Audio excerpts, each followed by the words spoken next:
मनुष्य के मन और पैराशूट में यही समानता होती है कि यह दोनों तब काम करते हैं जब ये दोनों खुले होते हैं। तो इस वीडियो में कही गई बातों को खुले मन के साथ सुनिएगा। वक्त कब क्या रंग दिखाए हम नहीं जानते, वरना जिस राम को रात में राज्य मिलने वाला था उन्हें सुबह वनवास न मिलता। ये घटना इस बात का उदाहरण है कि चाहे मनुष्य हो या भगवान, हर किसी को कठिन परिस्थितियों का सामना करके जीवन में आगे बढ़ना पड़ता है। लोग भगवान की पूजा तो करते हैं, लेकिन कभी उनके चरित्र से अच्छी आदतें नहीं सीखते। इसलिए आज मैं आपको बताने वाला हूँ रामायण में बताई गई कुछ ऐसी बातें जो आपके लिए जानना बहुत जरूरी है। ये कोई धार्मिक वीडियो या प्रवचन नहीं है। आज के वीडियो में मैं आपको वह बातें बताने वाला हूँ जो आज के जमाने में आपको सही मार्गदर्शन देने में उतनी ही सक्षम है जितनी रामायण काल में हुआ करती थी।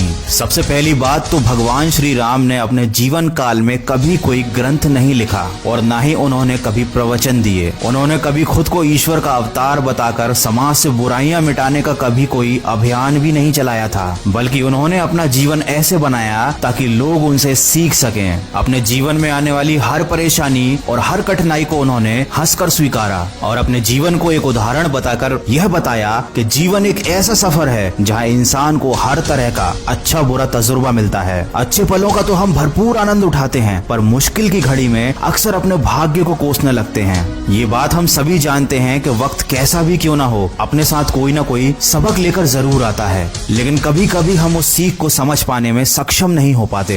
हम हमेशा अपने जीवन काल के उस समय में खोए रहते हैं, उससे उभर नहीं पाते जिसने हमें दुख दिया हो। हर इंसान अपने जीवन में आए अच्छे और बुरे वक्त को हमेशा याद रखता है, लेकिन इसका मतलब ये बिल्कुल नहीं है कि आप अपने बुरे वक्त को लेकर बैठे रहें, बल्कि आपका तो फर्ज यह बनता है कि आप अपने जीवन की मुश्किल घड़ियों से सीख लें और जिंदगी में आगे बढ़ें। रामायण से बात साफ साफ अंकित होती है कि दुख से बड़ा शत्रु कोई नहीं है। ये दुख व्यक्ति का साहस खत्म कर देता है, वह व्यक्ति की सीख को खत्म कर देता है और सब कुछ नष्ट कर देता है। कहने का तात्पर्य केवल इतना है कि हमेशा अपने आज में जीने का प्रयास करें, क्योंकि जो बीत गया वो कभी लौट कर नहीं आ सकता। लेकिन अगर आप उसके दुख में जीते रहेंगे तो जिंदगी में कभी कुछ हासिल नहीं कर पाएंगे। रामायण के अनुसार किसी भी मनुष्य में उसके उद्देश्य की प्राप्ति करने के लिए निम्नलिखित गुणों का होना अति आवश्यक है। सबसे पहले उदास व दुखी न होना, दूसरा अपने कर्तव्य पालन की क्षमता रखना और तीसरा कठिनाइयों का बलपूर्वक सामना करना। रामायण के अनुसार हमेशा प्रसन्न रहना कुछ ऐसा है जिसे प्राप्त करना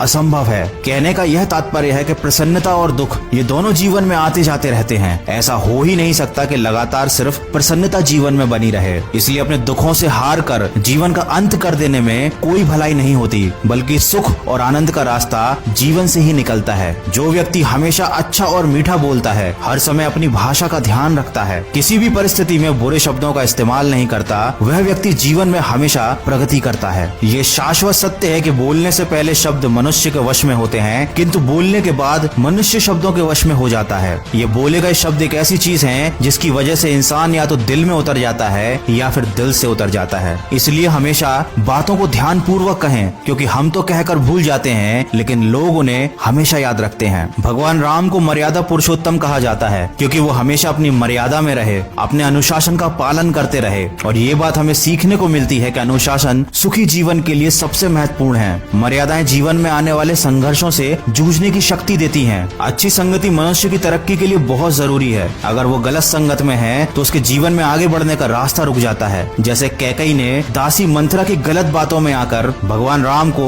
वनवास भिजवाया था। सब कुछ जानते हुए भी भगवान राम ने वनवास को स्वीकारा, क्योंकि वह ये बात बताना चाहते थे कि बच्चों के लिए उस कर्ज को चुकाना मुश्किल है जो उनके माँ बाप ने उन्हें बड़ा करने के लिए दिया है। रावण ज्ञानी था, रावण धनी था, किंतु अपने अहंकार और क्रोध के चलते उसने अपना सब कुछ नष्ट कर लिया। इससे यह बात सिद्ध होती है कि आप चाहे कितने ही ज्ञानी और कितने ही ज्यादा धनी क्यों ना हो, अगर आपके अंदर क्रोध और अहंकार जैसे अवगुण हैं, तो वो एक ना एक दिन आपका सर्वनाश अवश्य कर देंगे। इसी के साथ रामायण से हमें यह भी पता चलता है कि चरित्रहीन व्यक्ति की मित्रता उस पानी की बूंद की भांति होती है जो कमल पत्ती के फूल पर होते हुए भी उससे चिपक नहीं पाती। इस तरह के मित्र एक न एक दिन आपको धोखा देकर आपका साथ छोड़ देंगे। दोस्तों, रामायण की कहानी देखने या सुनने से ज्यादा महत्वपूर्ण है कि आप उसमें कही गई अच्छी बातों को अपने जीवन में उतारें। और आज का ये वीडियो बनाने का उद्देश्य भी मेरा यही था कि मैं कम समय में कम शब्दों में आपको रामायण में कही गई कुछ अच्छी बातें बता सकूं। अगर मेरा ये प्रयास आपको पसंद आया है तो इस वीडियो को ज्यादा से ज्यादा शेयर कीजिए और सभी लोगों तक पहुंचाइए। दोस्तों, मनुष्य के जीवन में जो भी घटना घटित होती है